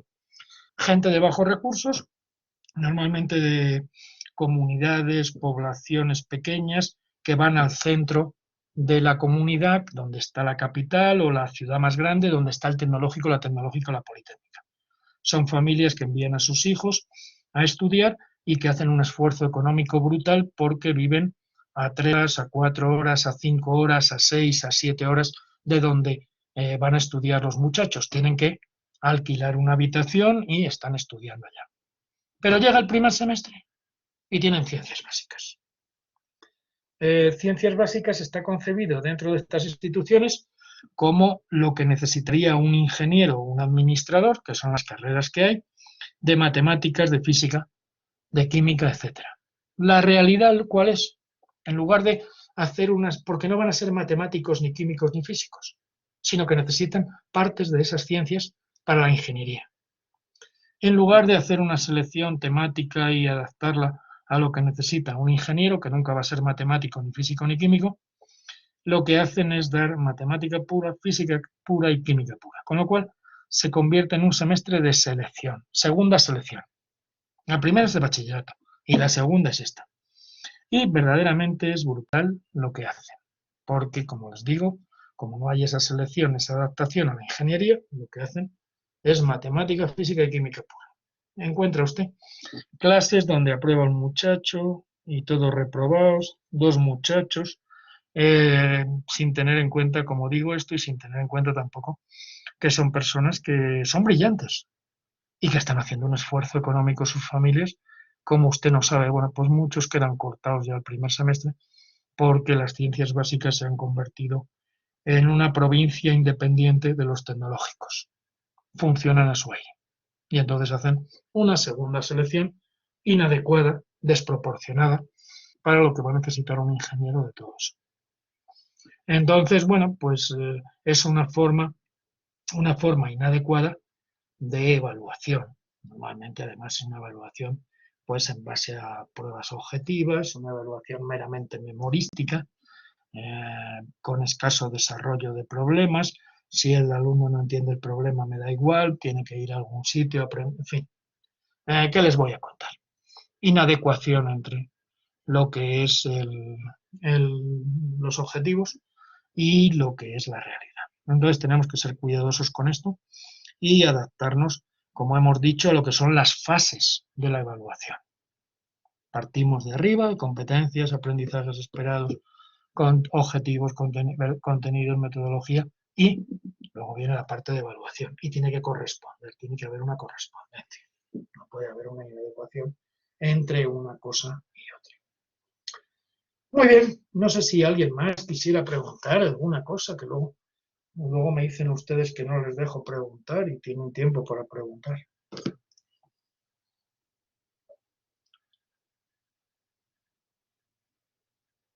¿Qué dicen? ¿A qué les pregunto yo? Y ahora se empiezan a ir todos. Empiezan, no sé quién se fue de la reunión, no sé quién se fue de la reunión.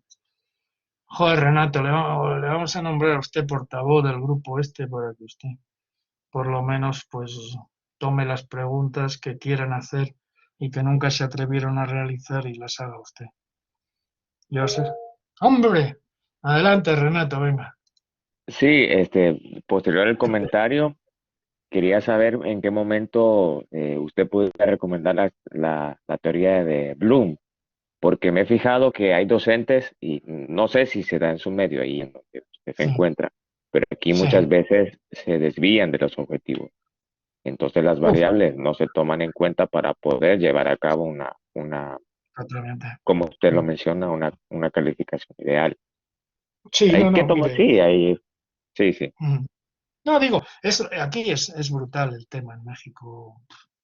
De verdad, miren, yo a ustedes a veces les pongo el ejemplo acá, se lo digo sinceramente, y se me quedan mirando extrañados. Ya saben cómo son los mexicanos. Pues se creen que ustedes son las provincias pequeñas de ahí, abajo del sur, y que ellos son todo en el mundo y tal. Bueno, sí, hay buenas instituciones, hay buenos desarrollos, pero luego está la realidad general. La realidad general, le puedo decir que el 90% de los docentes de aquí de México, si no son más del 90, no tienen una teoría pedagógica que puedan escribirse en función de la cual enseñan, no son coherentes con esa teoría pedagógica porque luego utilizan otras cosas que se desvían de ella. Cuando llevan a cabo una planeación por objetivos, no saben construir ni objetivos generales ni objetivos específicos derivados de ese objetivo general. Lo único que utilizan de la taxonomía de Bloom son los verbos, desconocen la obra de Bloom, utilizan, pues, como le diría yo, utilizan sobre todo la rigidez, utilizan la disciplina, utilizan el libro de texto, compran las planeaciones o las cortan y pegan. La idea que tienen de una planeación es que es un acto administrativo, que lo que hacen en clase es otra cosa y que no tiene que haber coherencia entre lo que hago en clase y lo que planeo. No sé, podría seguir. Como son ustedes todos del Salvador, puedo decir esto y me puedo desahogar. Lo veo todos los días, ¿eh? Se lo digo sinceramente. Mire, yo el sábado tengo un curso de doctorado con una institución de acá. El otro día les tuve que mandar que construyeran objetivos generales y objetivos específicos, porque estaban hablando de ello y me estaba dando cuenta que no sabían. Y cuando se los hice escribir, efectivamente. Y luego les hice escribir competencias. Y es decir, es un problema terminológico. Es un problema de análisis del discurso educativo, vamos a llamarlo así.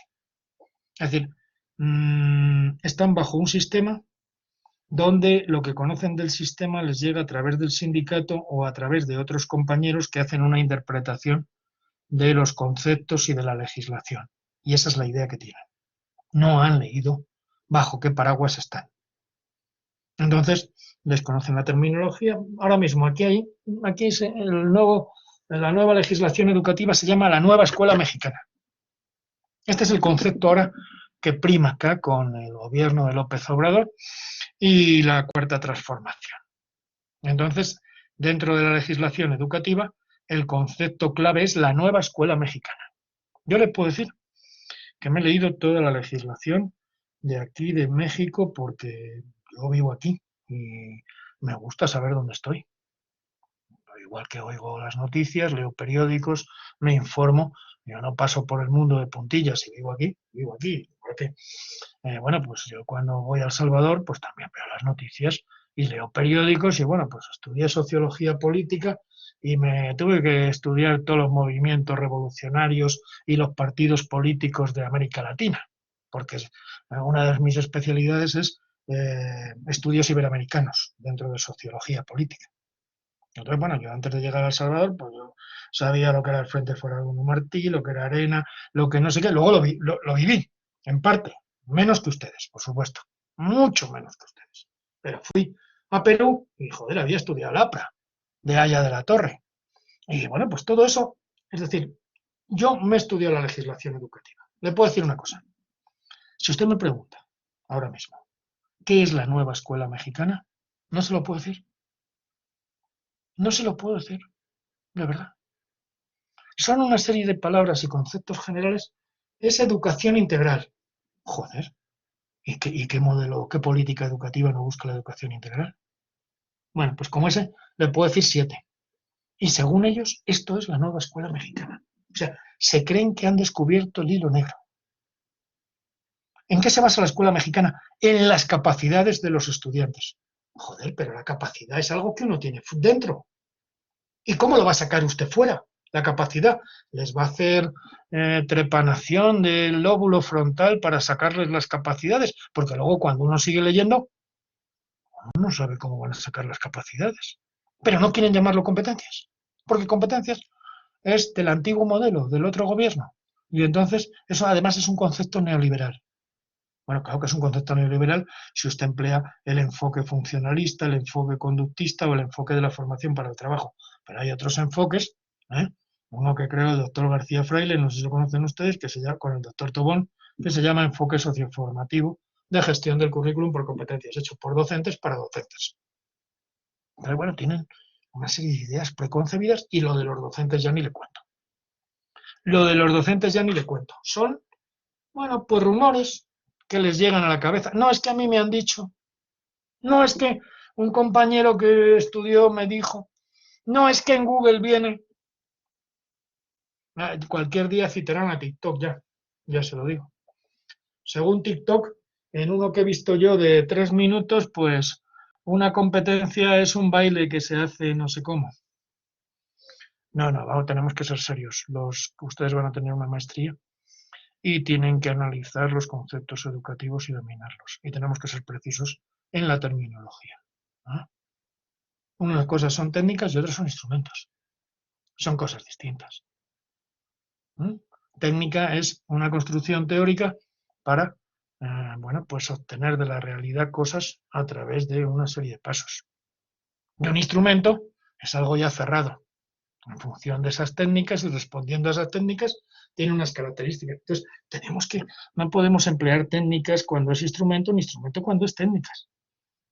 Entonces, tenemos que tener cuidado con estas cuestiones. Pero bueno, te agradezco mucho, Renato, te voy a nombrar de verdad portavoz del grupo este. ¿Cuál es el 4.1, no? 4.1 de enfoques y modelos de evaluación, EMV. ¿Algo más? ¿Alguna cosa más? El 4.1, sí, me acordaba yo. Tengo buena memoria. ¿Algo más? ¿Algo más a las 2? ¿Algo más? A las 3. Bueno, pues como no tienen nada más, ya casi hemos llegado a la hora, 9:55. Todo claro. Bueno, muy bien, Elvis Carolina. Luego lo veré en el cuadro sinóptico, pero en principio te agradezco que me digas todo claro. Bueno, digo que aunque faltan 5 minutos, pero creo que hemos cubierto bien el objetivo de darle un repaso a todo. Es mucho, yo sé que he ido un poco deprisa, pero bueno, espero que les haya servido para hacer distinciones de carácter general o distinciones que normalmente pues no se conocen y que sé que a partir de ahora ustedes van a tener muy en cuenta. Y por mi parte, nada más, les mando un saludo, deseo que sus trabajos sean buenos. Recuerden, lo suficientemente amplio y bien fundamentado. Eso es lo más importante. ¿Eh? Y les deseo de verdad lo mejor, les mando un abrazo, les deseo linda noche y nos volvemos a ver el miércoles de la semana que viene, ¿eh? Con la unidad 4, donde vamos a llevar a cabo el análisis de la otra evaluación, la evaluación cualitativa, técnicas e instrumentos, ¿eh? Con lo cual van a tener una visión muy completa. No les entretengo más. Un abrazo, cuídense. Buenas noches a todos.